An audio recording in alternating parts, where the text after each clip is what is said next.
Oke, jadi Lutfi, apa nih yang bisa kita diskusiin hari ini? Yang pengen kamu tanyain? CV dulu Yang kalau bingung, mau atau aku tanya, interview, atau portofolio, atau apapun, terserah. mulai dari CV dulu kali ya, Pak? Boleh, bebas. Apa tuh? Aku kan ada CV ya, udah aku kirim juga ke Bapak. Nah, itu CV aku tuh awalnya lengkap banget, kayak pengalaman organisasi itu dimasukin, terus kayak aku pernah lomba apa, terus penghargaan, terus apa namanya, ada sertifikat gitu. Awalnya kayak gitu kan, banyak banget, tapi makin ke sini, itu aku kurangin isi CV aku karena, apa namanya, pengalaman kerjanya juga kan jadi nambah. Jadi kayak nggak muat gitu kalau misalkan 2 lembar kan jadinya agak jelek gitu ya. Nah itu gimana, Pak? Oke, pertanyaan Biar nomor satu. Siapa mhm, yang bilang 2 halaman lebih itu nggak boleh? Siapa yang bilang CV harus 1 halaman? pernah baca sih Baca waktu di itu mana? katanya kayak di Twitter kalau nggak salah, pokoknya di Twitter. sosmed lah. Twitter, sosmed. Mmm, di sosmed gitu kan banyak juga yang share kan kalau misalkan, CV yang bagus yang kayak gimana gitu. Nah aku tuh kayak, jadi ngikutin gitu kan, biar 1 lembar aja gitu. Oke, aku nggak tahu gimana ya. Bagi Anda yang menonton ini, tanggung jawab Anda gitu ya. CV 1 halaman itu nggak wajib gitu. Yang bikin konten itu berarti salah. Nggak aku kasih tahu gitu. Mhm. Itu. Yang kedua, maaf nih, kamu punya eh, pernah punya tingkat pendidikan tertentu, misalnya pernah kuliah, masa iya referensi kamu sosmed sih? Twitter lagi gitu. Tahu ya?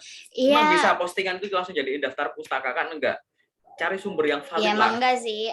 Aku kan, bukannya gimana gitu ya, cuman kayak apa sih, kita Tweet kan sering bukanya tweetnya siapa? sosmed gitu. Tweetnya siapa? Atau nanti aku cari tahu ya, Oh, udah cariin tahu lupa. ya.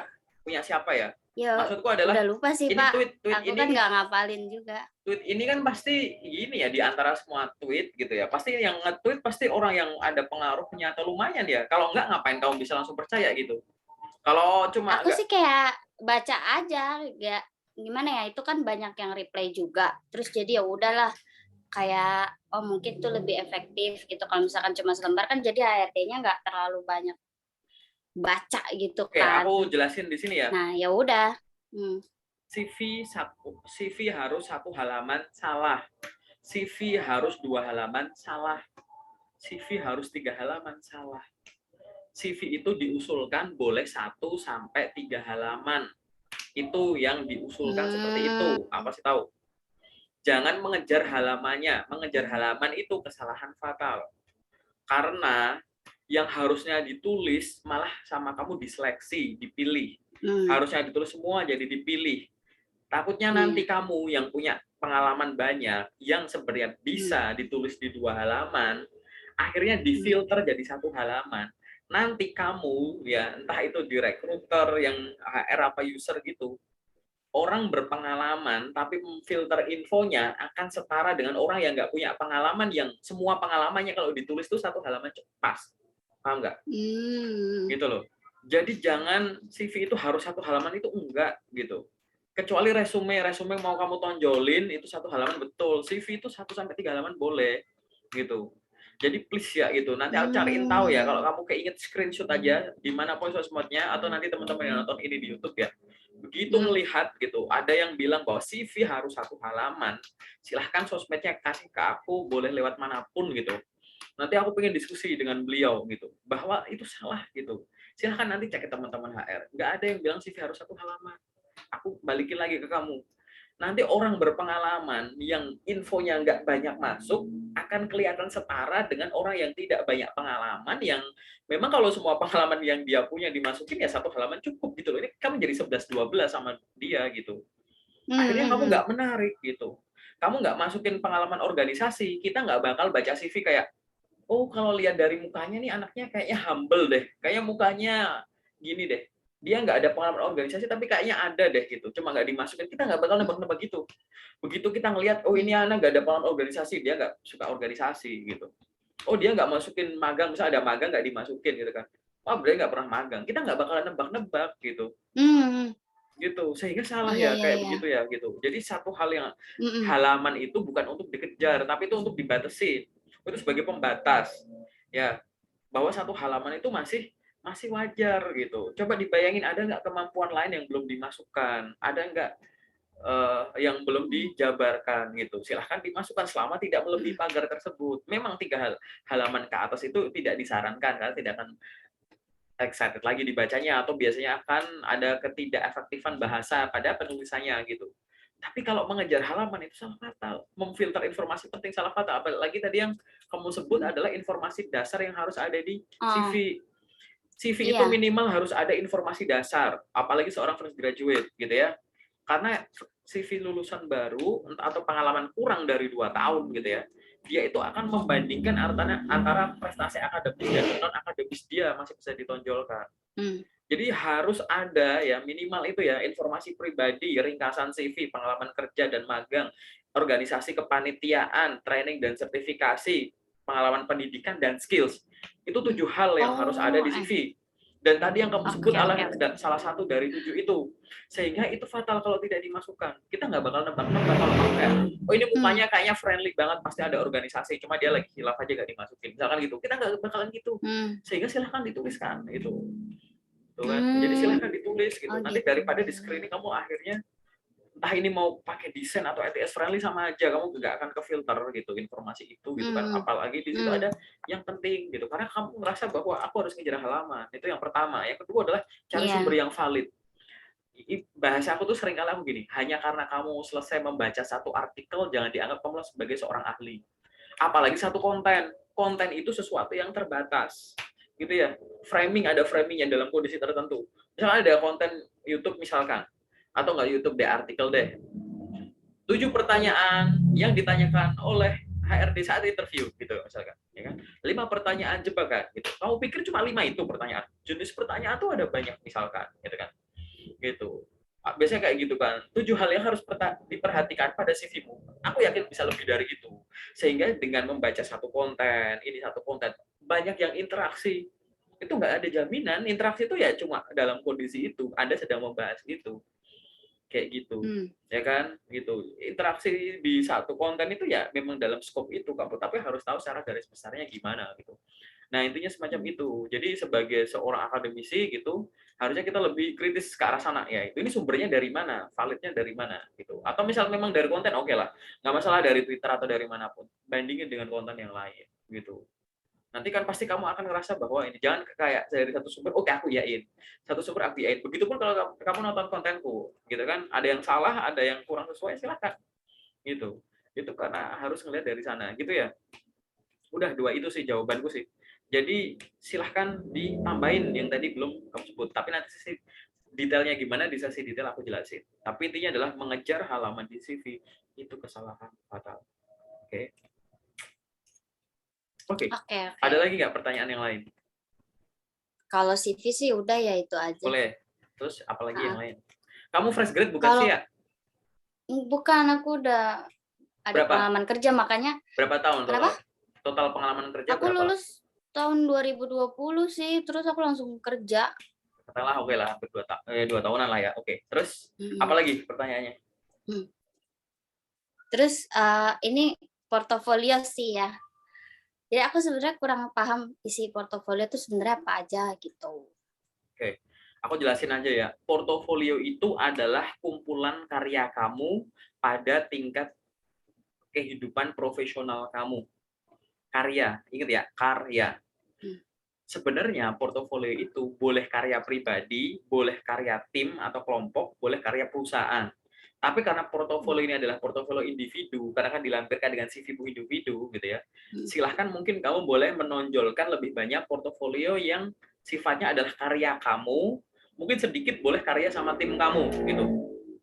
Oke. Hmm. Misalkan kamu pernah kerja jadi seorang apa misalkan? Aku Musisi content gitu. creator. Oh iya, Ah, kamu konten iya. kreator, ini lebih gampang malahan. Contohnya lebih Mm-mm. gampang. Konten kreator gitu. Konten kreatornya di mana gitu kan?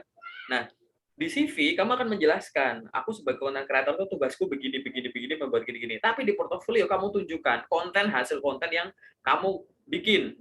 Entah konten gambar gitu kan. Kamu kasih tuh di situ gambar-gambar karyamu gitu kan. Yang konten yang naik ke sosmed ini itu misalkan gitu. Contoh-contohnya atau di dalamnya ada konten yang bentuknya video, mungkin kamu masukin screenshot videonya, taruh di situ, terus kasih URL misalkan tautan. Kalau mau nonton video ini misalkan di sini ada di YouTube atau di mana gitu. Itu yang harus masuk ke portofolio gitu. Jadi menonjolkan karya pada saat kamu lagi kerja di sini, apa karyamu, pada saat jabat ini apa karyamu gitu. Bahkan kalau misalkan kamu adalah seorang musisi, pencipta lagu gitu kan, mungkin kamu nyanyi lagu apa, screenshot aja, bisa kasih tautan lagu karya kamu misalkan. Kayak begitu.